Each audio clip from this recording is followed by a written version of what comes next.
Em, pasamos a la siguiente, si son tan amables.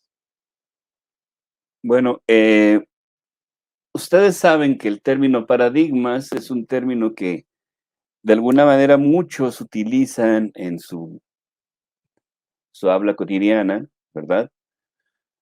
Pero nosotros lo vamos a utilizar ya referido a lo que estos autores que están citados aquí abajo, particularmente que vienen de la filosofía de la ciencia, de la epistemología, del campo de la epistemología, eh, han de alguna manera denominado como paradigma y particularmente me refiero a Thomas Kuhn, que es quien yo en momentos particulares de algunas de mis obras he seguido y he de alguna manera retomado para hacer uso de este término.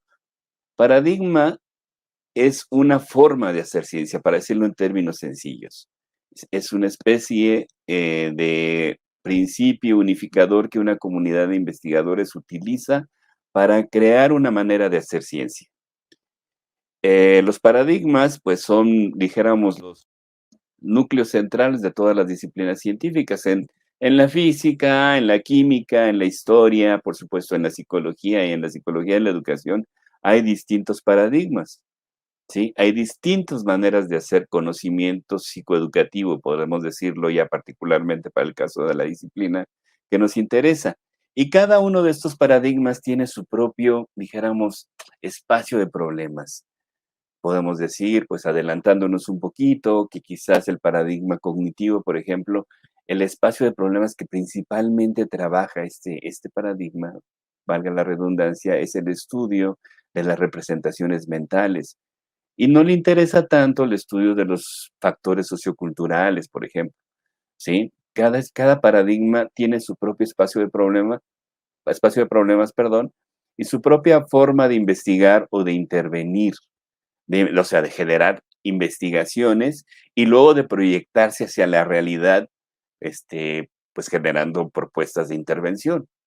Entonces, para decirlo ya en términos conclusivos, un paradigma es una manera, ¿sí?, de hacer ciencia que una comunidad de investigadores, de una comunidad de especialistas dentro de una disciplina sigue y pues este paradigma les hace, pues de alguna manera, generar un tipo particular de investigación, un tipo particular de intervención.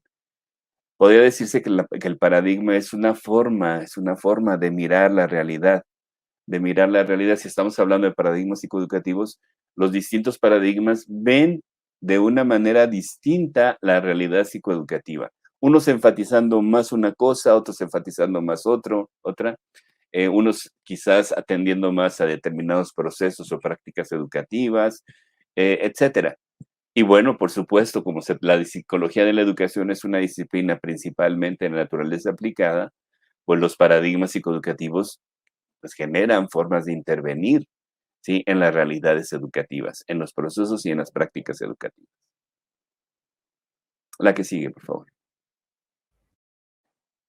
Ahora bien, los paradigmas, pues ya vamos a distinguir psicológicos y psicoeducativos, aunque más adelante haremos la precisión a detalle, son, dijéramos, el núcleo teórico conceptual de la psicología de la educación. O sea, la psicología de la educación tiene varios paradigmas y estos paradigmas, algunos son de naturaleza psicológica y otros son de naturaleza psicoeducativa. Particularmente en el libro Paradigmas en Psicología de la Educación que escribí ya hace varios años, hago esa distinción y bueno, después más adelantito precisaré en términos de qué y por qué es justificable esa distinción. Pero vamos a decir, sin esos paradigmas no existiría el marco conceptual de la psicología de la educación para intentar comprender, interpretar, investigar o intervenir en los contextos educativos. Ya decía, cada paradigma tiene detrás una comunidad de investigadores que no necesariamente se ubica en una zona geográfica. O sea, por decirlo de alguna manera más simple, el paradigma cognitivo tiene miembros de esa comunidad de investigadores que están ubicados en Estados Unidos de Norteamérica, pero también en México, al mismo tiempo en Alemania o en España y quizás en Brasil o en Argentina. No es la zona geográfica, sino la comunidad de investigadores traspasa las fronteras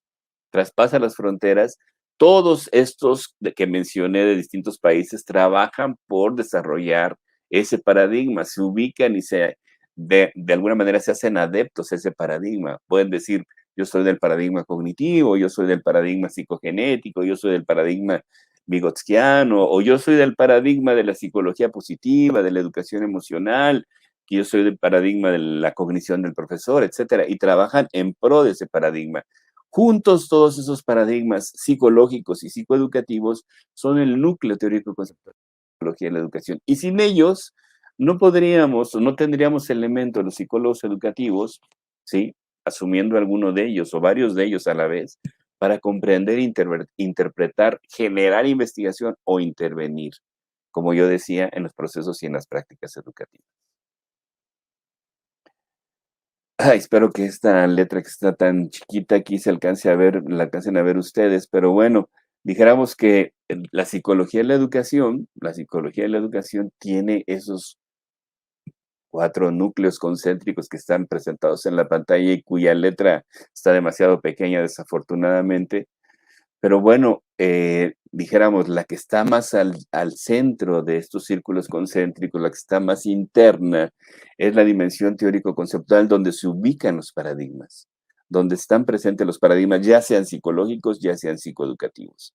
Pero vean ustedes cómo ese núcleo que está en azul celeste, ¿sí? En la diapositiva que ustedes están viendo en este momento, pues ahí está, dijéramos, lo central de la psicología en la educación, los paradigmas psicológicos y psicoeducativos, y originan, ¿sí?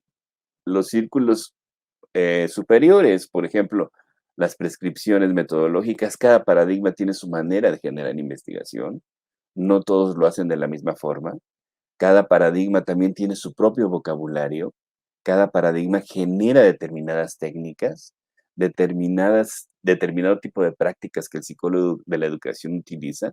Por poner un ejemplo, pues los psicólogos piagetianos y los de la psicología genética utilizaron un método, el método clínico crítico, y bueno, este no es utilizado por los psicólogos cognitivos. Los psicólogos cognitivos, por ejemplo, utilizan métodos como los protocolos de pensamiento en voz alta que no utilizan los psicólogos vigotskianos, del paradigma vigotskiano, y así sucesivamente. Igual tienen distintas técnicas, ¿no? Técnicas, por ejemplo, los psicólogos cognitivos tienen técnicas pues, por ejemplo, para identificar la cantidad de proposiciones que un texto tiene, proposiciones semánticas para ver qué es lo que se puede comprender de él. Estas técnicas solamente están en el cognitivo, psicoeducativo cognitivo, pero no así en los restantes.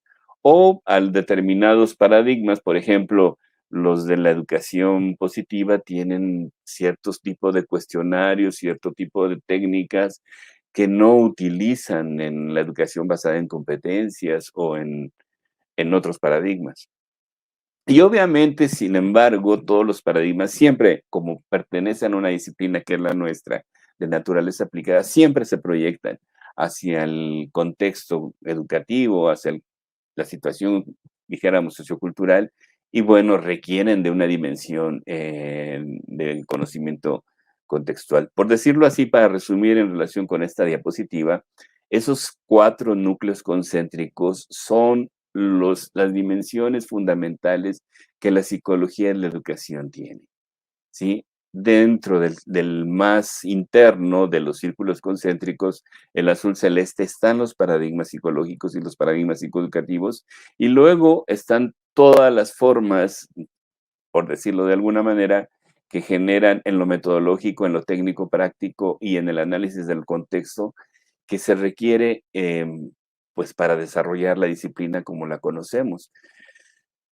Dicho sea de paso, todas las si no vemos a la psicología de la educación de esta manera, tenemos luego problemas para generar propuestas curriculares.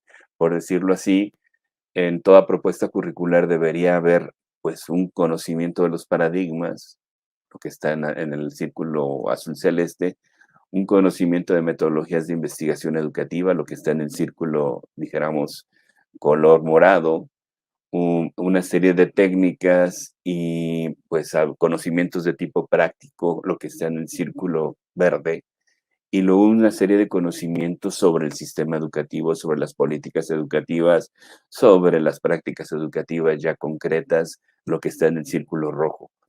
Todo psicólogo educativo tendría que tener una formación en cada una de esas dimensiones.